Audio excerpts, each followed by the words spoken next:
Halo YouTube, selamat datang di channel Motomobi. Agar mengerti keseluruhan mengenai review kami, Anda harus nonton sampai habis, jangan sampai tidak. Corolla merupakan nama legendaris di dunia permobilan karena merupakan model mobil yang terlaku di dunia raya ini. Tapi sekarang memasuki zamannya crossover dan SUV, maka Corolla pun ikutan. Ini adalah Toyota Corolla Cross Hybrid.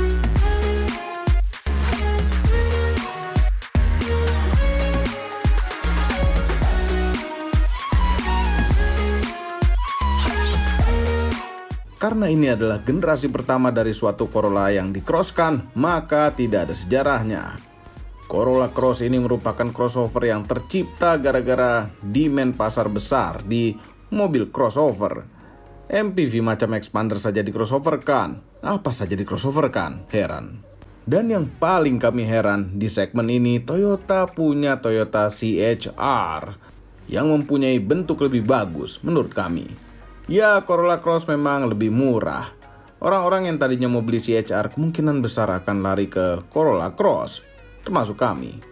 Yes, kami tertarik. Kami tertarik bukan karena bentuknya. Kami tertarik karena teknologi hybridnya. Kami tertarik karena ini mobil hybrid termurah di Indonesia. Namun ternyata Nissan tiba-tiba ngeluarin Nissan Kicks yang sudah kami tes juga. Dan Nissan Kicks itu lebih murah. Tapi dengan teknologi hybrid yang berbeda dengan Toyota ini, kami akan melakukan komparasi kedua mobil ini bersama dengan Bung Fitra. Subscribe dan tekan tombol lonceng pada channel Motomobi apabila belum, agar tahu kalau video itu keluar. Hybrid di Nissan Kicks bisa dibilang serial hybrid, dan hybrid di Corolla Cross bisa dibilang parallel hybrid. Bisa jadi serial juga sebenarnya tergantung kondisi nyetirnya.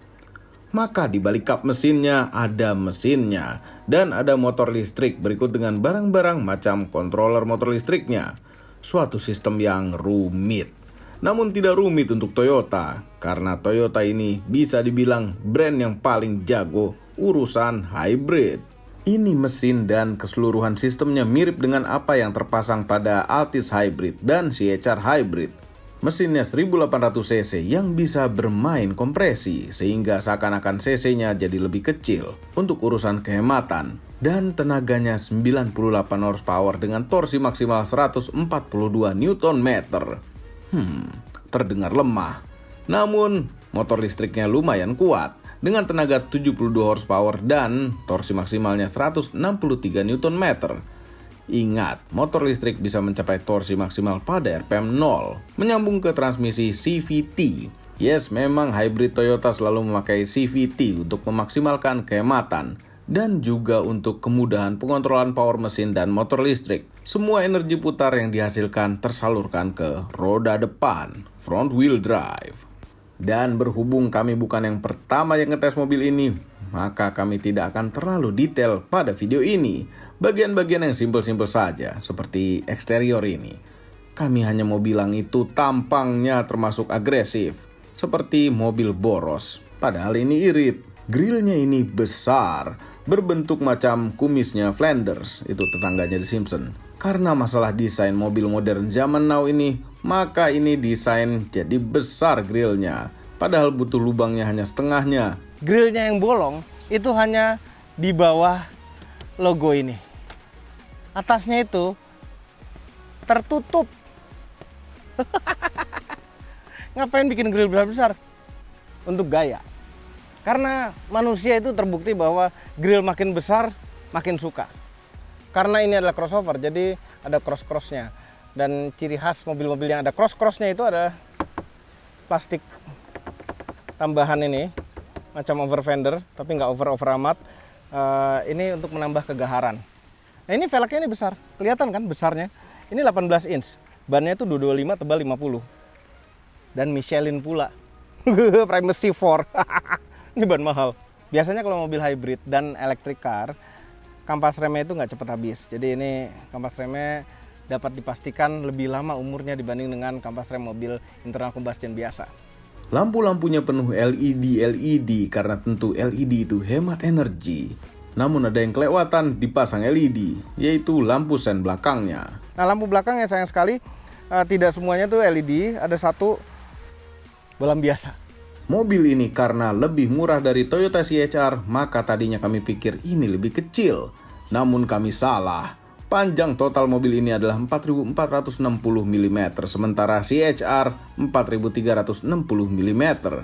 Wheelbase Toyota Corolla Cross 2.640 mm, sementara CHR 2.640 mm. Wheelbase-nya sama. Yes, memang keduanya memakai platform Toyota yang baru, yaitu TNGA, Toyota New Global Architecture. Tapi biasanya beda mobil, tetap saja beda wheelbase-nya. Namun yang ini sama. Platformnya mungkin macam di copy paste saja. Tapi tidak masalah, TNGA ini adalah platform yang enak. Masalah kunci-kuncian, kami senang Toyota tidak pelit. Ini kuncinya menggunakan keyless yang akan memudahkan hidup Anda yang sedang pusing gara-gara susah duit dan nonton review ini karena ingin downgrade mobil Anda dan atau mencari mobil yang lebih hemat agar mengurangi kos bulanan untuk bensin. Oke, memang Toyota kali ini kami suka. Masalah fitur tidak pelit. Ada power tailgate yang bisa juga dibuka pakai kaki yang akan membuka bagasi yang cukup luas. Apabila masih kurang luas bisa melipat jok dan akan menghasilkan gundukan jok. Tidak rata. Mungkin karena di bawahnya itu ada baterai. Di balik kolong ini juga ada ban serep space savernya. Ini canggih-canggih masih pakai ban serep biasa. Oke, sekarang duduk belakangnya. Jadi ini belakangnya nggak terlalu besar ya, also known as sempit. Ini di belakang posisi nyetir kami, jarak dengkul. Memang masih lega, tapi mengingat mobil ini bentuknya tuh seperti besar. Jadi begitu. Kaki masih enak, bisa masuk ke bawah jok. Terus headroomnya masih sangat amat lega. Ada armrestnya juga. Untuk menambah kenyamanan di armrest itu ada 2 buah cup holder. Di sini juga bisa jadi armrest. Ada 1 cup holder lagi di pintu, di atas lagi. Di bawah nggak ada tempat-tempat apa-apa lagi. Nah, duduknya gimana? Joknya sih empuk, enak. Joknya empuk tapi kok tegap. Ternyata masih bisa disenderin lagi. Ya, paling nyender segini. Lumayan, ini masih sangat amat enak. Nah, ini roofnya agak turun ke bawah bagian sini karena memang untuk tempat bertenggernya kaca di sunroof itu untuk masuk ke dalam sini. Nah, kepraktisan ada kantong di belakang jok penumpang, di belakang jok supir tidak ada, heran. Nah, di belakang ini ada AC. Yang blowernya itu bisa dinonaktifkan juga dari depan. Di bawah ada 2 colokan USB. Di bawah ini ada pos tidur juga. Ini mungkin buat lewat jalur kabel dan lain-lain karena di bawah sini tuh ada baterai dan tangki bensin. Ini door panelnya ada empuk-empuknya bagian atas dan jahit-jahitan asli. Wah. Mewah, walaupun bawahnya plastik juga, tapi ini empuk-empuk jahitan asli. Ini suka. Sekarang beralih ke depan. Oke, karena ini hybrid, kita nyalakan dan tidak ada mesin yang menyala, hanya indikator saja. Udah nyala. AC-nya nyala normal karena AC ini sistemnya itu full listrik, tidak perlu putaran mesin. Jadi AC-nya tuh normal-normal saja. Walaupun mesinnya tidak menyala. Interiornya ini mewah dan lumayan modern. Kombinasi antara kepalsuan dan keaslian. Oke, dashboard interior keseluruhan mobil ini menurut kami cukup mewah. Ya, walaupun plastik keras. Tapi di sini ada empuk-empuk. Dan di door panel tadi sambungan dari belakang. Sayang sekali, mungkin mereka lupa naruh empuk-empuk di sebelah sini. Ini kan nyambung gitu ceritanya empuk-empuknya, kenapa yang ini lupa? Heran. Head unitnya ini seperti aftermarket. Tidak seperti yang ditemui di Toyota Altis Hybrid. Ini tidak bisa Apple CarPlay. Namun colok langsung dari iPhone bisa langsung nyambung audionya. Dan suara audionya itu karakternya seperti Innova atau Fortuner. Kurang. Head unit ini tidak ada navigasinya. Tapi ada keunikan pada head unit ini. Begitu mobil dinyalakan ada pengingat tanggal berapa hari ini, ganjil atau genap. Dan ada juga untuk cek saldo e-money. Luar biasa. Bisa e-money dan itu. Tapi sisanya kami tidak suka. Kenapa? Karena ini head unit udah bagus-bagus begini, tidak nyambung sama sekali dengan mobilnya. Nyambung kok, ada kamera mundurnya. Iya, kamera mundur cuma sensor mundurnya aja. Ini kamera mundur. Ya, tapi ini ada garis nih. Garis itu tidak ikut belok. Jadi hanya benar-benar seperti kamera mundur aftermarket. Dan karena ini menurut kami ini barang adalah Android base. Ya, mudah-mudahan kami salah, tapi menurut kami ini adalah Android base karena tidak bisa bekerja sama dengan baik ke iPhone. Nah, mengenai head unit ini, tapi lumayan masih bisa nyambung volumenya sini ya. Udah volume untuk angkat tutup telepon dan back aja. Enggak, deng, backnya buat ini salah. Perintah suara bisa dari sini. Nggak jadi, cancel. Oke. Nah, di bawahnya ada lubang AC atau ventilasi AC biasa disebutnya. Terus ini tidak bisa ditutup ventilasi AC-nya, jadi harus terbuka. Yang di pinggir-pinggir bisa ditutup dengan cara mengarahkan ke arah luar. Nah, ini di bawah ada controller AC. Controller AC ini ada dual zone. Jadi apabila Anda suka ribut dengan istri atau pasangan Anda di mobil gara-gara AC-nya terlalu dingin atau terlalu panas, itu bisa secara independen dikontrol temperaturnya. Oke. Nah, ini ada beberapa tombol-tombol yang cukup unik nih, seperti untuk nyala matikan blower yang belakang sini. Ya, terus ada eco. Oh, ada eco-nya ya. Jangan dari kemarin eco tuh, panas. Ya. Terus ini, oh ya, empuk-empuknya itu jahit-jahitannya walaupun palsu, tapi nggak apa-apa, kepalsuan yang empuk. Ini jadi satu cetakan ini sama empuk-empuknya. Oke. Nah, shifter ini tidak model shifternya suatu mobil hybrid seperti Prius gitu, enggak. Ini shifter biasa, park, reverse, neutral, drive, dan ada B-nya, tapi bukan ke gigi 3, 2, low gitu, enggak. Ini B itu berarti bohong. Bukan. B itu berarti brake mungkin ya. Karena di posisi B itu apabila kita lepas gas, lebih engine braking yang untuk ngisi energi dari daya putaran, dari putaran ban ke baterai. B. Terus, ini nggak ada rem tangannya, mana rem tangan jarinya? Memang nggak pakai rem tangan jari karena pakai rem tangan otot kaki kiri. Nggak apa-apa, kami lebih suka begini karena lebih pede rem pakai otot sendiri. Oke. Nah, driving mode dan ada EV mode, dan untuk mematikan traction control ada di tengah sini. Ya. EV mode itu akan memaksimalkan penggunaan baterai.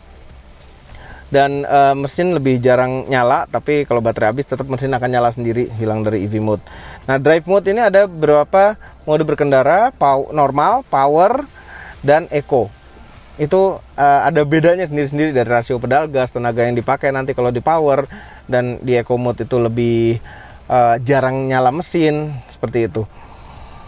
Kemudian instrumen cluster. Instrumen clusternya ini terdiri dari 2 dial besar, speedometer dan RPM. Tapi ini bukan RPM. Ini adalah posisi sedang apa mobilnya.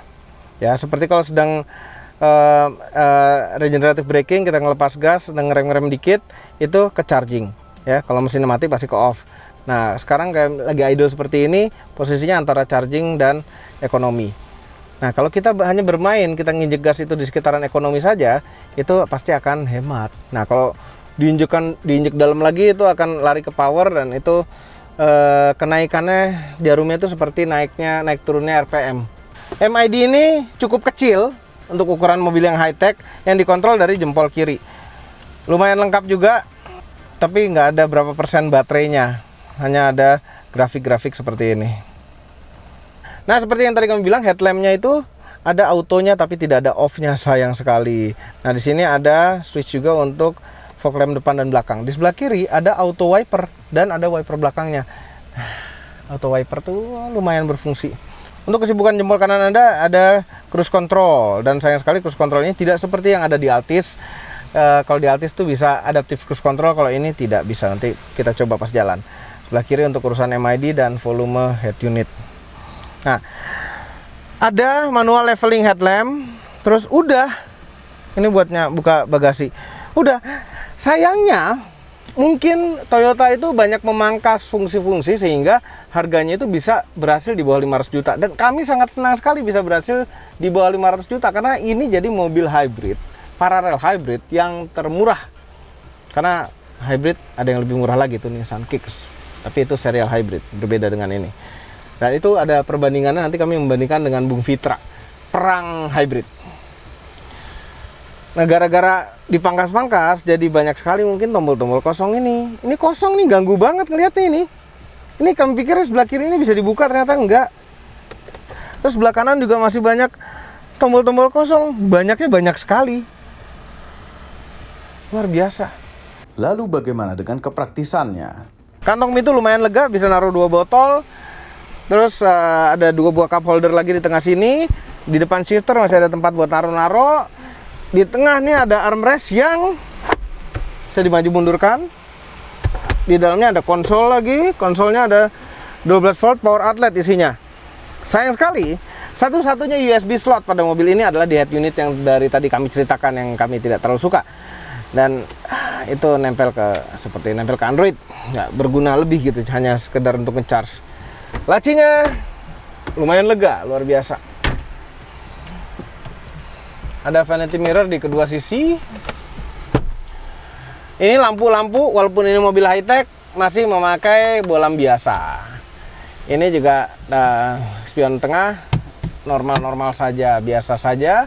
Kemudian sunroof, luar biasa, ada sunroofnya. Kami suka fitur kemewahan macam ini. Open, panas, close, bisa tilting saja.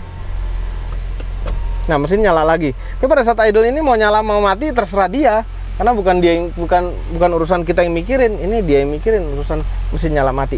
Terus ada kemewahan lagi, joknya itu electric seat, lengkap, bisa naik turun, depan dan belakang.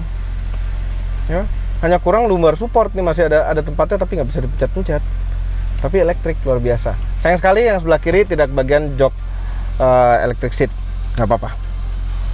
Ini luar biasa dengan electric seat yang pengaturannya cukup lengkap walaupun tanpa lumbar support, dan ada pengaturan teleskopiknya menghasilkan posisi duduk yang enak. Sayang sekali jok penumpang tidak ada electric seatnya. Ya, tidak apa-apa, itu tidak penting. Karena yang biasanya beli mobil ini sebagian besar itu nyetir sendiri. Sekarang saatnya nyetir. Nyetir mobil hybrid lagi. Memang terus terang kami tidak terlalu semangat nyetir mobil hybrid. Tidak seperti naik mobil listrik murni yang biasanya kami semangat. Walaupun ini adalah suatu crossover, namun ada rasa tenggelam di sini. Dashboard dan door panelnya terasa tinggi, membuat Anda yang tinggi jadi merasa pendek pada mobil ini. Namun biasanya apabila berada di interior modern macam ini, biasanya lebih kedap. Yang ini tidak. Suara dari luar jelas terdengar ke dalam. Agak kurang kedap, kami heran. Walaupun tidak separah LCGC. Kedapan bukan hanya suara luar yang dari truk atau motor kalau di luar tol ya, tapi juga dari road noise bannya. Road noise-nya ini lumayan terdengar. Itu again karena kekedapan keseluruhan mobilnya agak kurang bagus. Rasanya harusnya memang lebih kedap karena mobil ini sangat amat nyaman. Yes, merupakan kenyamanan yang membuat Anda tersenyum hanya membayar mobil dengan harga di bawah 500 juta. Ini suspensinya, rasa setirnya, duduknya enak. Platform TNGA untuk mobil ini rasanya pas sekali. Jadi ada rasa kemewahan yang maksimal. Benar-benar kalau logo Toyota di setir itu diganti logo Lexus, masih sangat cocok. Nyaman biasanya tidak stabil. Namun ya, kami memuji lagi nih TNGA. Ini lumayan stabil mengambil pengkolan, jadi lebih pede. Megang setir mobil ini karena kulit akan mendukung rasa mewahnya. Tidak terlalu direct setirnya, tapi suatu ketidakdirectan yang mewah. Itu ada tombol di tengah-tengah setir, jangan ditekan karena akan keluar bunyi klakson yang akan membuyarkan rasa mewahnya. Jelek klaksonnya. Kalau habis mencet klakson ini langsung lihat ke atas, wah ada sunroof. Walau tidak panoramik namun akan mengembalikan rasa kemewahannya. Bagaimana dengan tenaganya?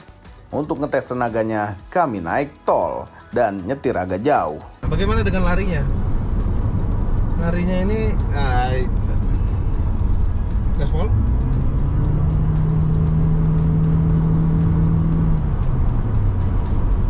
Kami ngerasa sih ini lebih kenceng daripada Altis. Rasanya begitu. Tapi nggak tahu kenyataannya bagaimana. Seberapa hemat hybrid ini? Jawabannya adalah sangat sulit untuk membuat mobil ini lebih boros dari 20 km per liter. Dan menurut kami aneh, di dalam kota bisa lebih hemat dibanding dengan di luar kota. Kami dengan mudah dapat 27 km per liter di dalam kota dan 22 km per liter di tol. Ini dunia sudah terbalik-balik. Apakah ini tanda-tanda sudah dekat kiamat?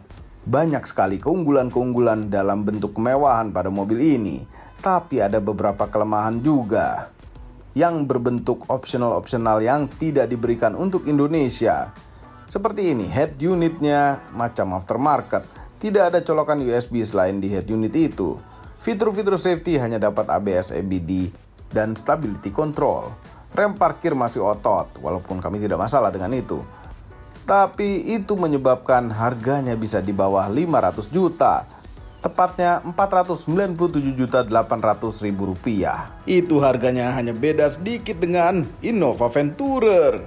Apabila Anda tidak suka sistem kehybridan ini karena lebih suka yang boros-boros, maka Anda tetap bisa menghemat dengan cara beli yang non-hybrid, yaitu 457.800.000. Itu untuk harga-harga saat ini. Overall, mengenai Toyota Corolla Cross Hybrid, merupakan mobil termurah dengan sistem hybrid Toyota yang terkenal sedunia raya ini dengan kehematannya dan reliability-nya. Karena banyak sekali taksi-taksi di luar negeri sana yang memakai Toyota Hybrid. Sangat amat cocok untuk Anda yang mencari crossover 5-seater dengan budget 500 juta. Tapi ingat, Toyota Corolla Cross Hybrid punya saingan berat dan lebih murah, yaitu Nissan Kicks. Ingat, kami akan melakukan komparasi, maka subscribe dan tekan tombol lonceng pada channel Motomobi. Semua ini adalah opini pribadi saya. Kami tim Motomobi tidak dibayar oleh siapapun dan apapun yang terlihat pada video ini. Jangan lupa tekan tombol jempol ke atas dan subscribe channel Motomobi, Omobi, dan Mes Mobi apabila belum, berikut dengan tombol loncengnya. Share video ini ke seluruh dunia melalui sosial media Anda dan jangan lupa follow sosial media kami yaitu Instagram. Terima kasih telah menonton.